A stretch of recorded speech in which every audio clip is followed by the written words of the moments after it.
Hello বন্ধুরা, কেমন আছেন সবাই? আপনার যে কোনো নর্মাল ভিডিওকে আপনি মাত্র এক ক্লিকেই 4K এডিটিং করবেন কিভাবে? আপনার যে কোনো নর্মাল ভিডিওকে আপনি কিন্তু এই ভিডিওটি দেখার পর একদম এইচডি কোয়ালিটিতে 4K কোয়ালিটিতে এডিটিং করতে পারবেন। আপনি হয়তো একটা ভিডিও রেকর্ড করেছেন, আপনার ফোনের ক্যামেরা হচ্ছে লো কোয়ালিটির, কিন্তু আপনার ওই লো কোয়ালিটির ভিডিওকে আজকের এই ভিডিওটি দেখার পর আপনি কিন্তু খুবই এইচডি কোয়ালিটিতে এবং 4K এডিটিং করতে পারবেন। কিভাবে করতে হবে চলুন সেটাই মোবাইল স্ক্রিনে দেখিয়ে দেই। অবশ্যই ভিডিওটি না টেনে পুরো ভিডিওটি মনোযোগ সহকারে দেখতে থাকুন, এবং আপনি যদি আমাদের চ্যানেলের নতুন দর্শক হয়ে থাকেন তো প্লিজ চ্যানেলটিকে সাবস্ক্রাইব করে দিবেন। সো এভরিওয়ান, এর জন্য আপনাদের ফোনে একটা অ্যাপ্লিকেশন ইনস্টল করতে হবে। সো দেখেন, অ্যাপ্লিকেশনটি ইনস্টল করার জন্য প্রথমত আপনাদের কি করতে হবে, প্লে স্টোর অ্যাপ্লিকেশন ওপেন করতে হবে। প্লে স্টোরে যাবেন, দেন হচ্ছে প্লে স্টোরের সার্চ বারে উইঙ্ক ভিডিও এডিটর লিখে আপনি সার্চ করবেন। উইঙ্ক ভিডিও এডিটর লিখে সার্চ করার পর উইঙ্ক ভিডিও এডিটরের এই অ্যাপ্লিকেশনটি চলে আসবে। লগটা একটু দেখে নিন। সো এই অ্যাপ্লিকেশনটি কি করতে হবে, আপনাদেরকে ইনস্টল করতে হবে। অ্যাপ্লিকেশনটি আপনি ইনস্টল করবেন উইঙ্ক ভিডিও রিটাচিং টুল। তো ইনস্টল করার পর অ্যাপ্লিকেশনটি আপনার ফোন থেকে কি করবেন, আপনি ওপেন করে নেবেন।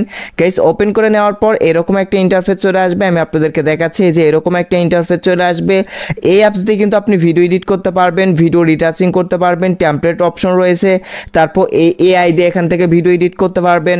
সো যাই হোক, আপনার নর্মাল ভিডিওকে আপনি 4K তে এডিটিং করবেন কিভাবে, মানে একটা ঘোলা ভিডিওকে একদম ফুল এইচডি কোয়ালিটিতে এডিটিং করবেন কিভাবে, লো কোয়ালিটির ভিডিওকে 4K এডিটিং করবেন কিভাবে, এটার জন্য এই যে সবার প্রথমে এই দিকে এই যে ইমেজ কোয়ালিটি নামের একটা অপশন দেখতে পারতেছেন। এই ইমেজ কোয়ালিটি অপশনের মধ্যে কি করবেন, ক্লিক করে দিবেন। দেন তারপরে এই যে দেখেন দেখাচ্ছে আপনার নর্মাল কোনো ভিডিও যখন এখানে সিলেক্ট করবেন তখন কীরকম ভাবে আসলে এডিটিং হবে। এই যে আফটার এবং বিফোর দুইটাই কিন্তু তারা দেখিয়ে দিচ্ছে। তো যাই হোক, এখন আপনার ভিডিও ক্লিপসটা সিলেক্ট করার জন্য নিচের দিকে ট্রাই নাও অপশন দেখতে পারবেন। ট্রাই নাও অপশনে ক্লিক করে দিবেন। তো ট্রাই নাও অপশনে ক্লিক করে দেওয়ার পর এখন আপনার যে লো কোয়ালিটির ভিডিওকে 4K তে এডিটিং করতে চাচ্ছেন সেই ভিডিও ক্লিপসকে কি করবেন, আপনার গ্যালারি থেকে কি করবেন, সিলেক্ট করে দিবেন। দেন ওকে তে ক্লিক করে দিবেন। এরপরই ভিডিওটা সিলেক্ট হয়ে যাবে। এখন দেখেন এখানে বিফোর এবং এখানে আফটার দেখানো হচ্ছে। এই অপশন যদি এই যে এইদিকে নিয়ে যান তাহলে কিন্তু দেখতে পারবেন এডিটিং করার পর আপনার ভিডিওর কোয়ালিটি আসলে কীরকম হবে, একদম 4K কোয়ালিটি।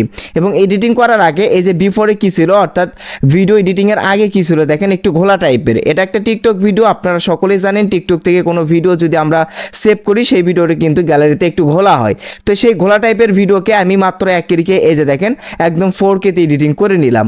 সো এইভাবে আপনার যে কোনো নর্মাল ভিডিওকে সিলেক্ট করে দিলেই মাত্র এক ক্লিকে কিন্তু এই যে এইভাবে 4K এইচডি কোয়ালিটিতে কিন্তু এডিটিং হয়ে যাবে। সো যাই হোক, নিচের দিকে থেকে আপনি এই যে এইচডি প্লাস আপনার এটার উপর সিলেক্ট করে দেবেন, এটার উপর ক্লিক করে দিবেন। দেন এই যে উপরের সেভ অপশন দেখতে পারবেন, সেভ অপশনে ক্লিক করবেন। এরপরই এই যে নিচের কন্টিনিউ অপশনে ক্লিক করে দিবেন। দিলে আপনার মানে ভিডিওটা আপনার গ্যালারিতে সেভ হয়ে যাবে। সো এই ছিল মূলত আজকের ভিডিও। আসলে এইভাবে আপনার যে কোনো নর্মাল ভিডিওকে মানে 4K এইচডি কোয়ালিটিতে এডিটিং করে নিতে পারবেন। ধন্যবাদ সবাইকে এতক্ষণ পর্যন্ত আমাদের সাথে থাকার জন্য।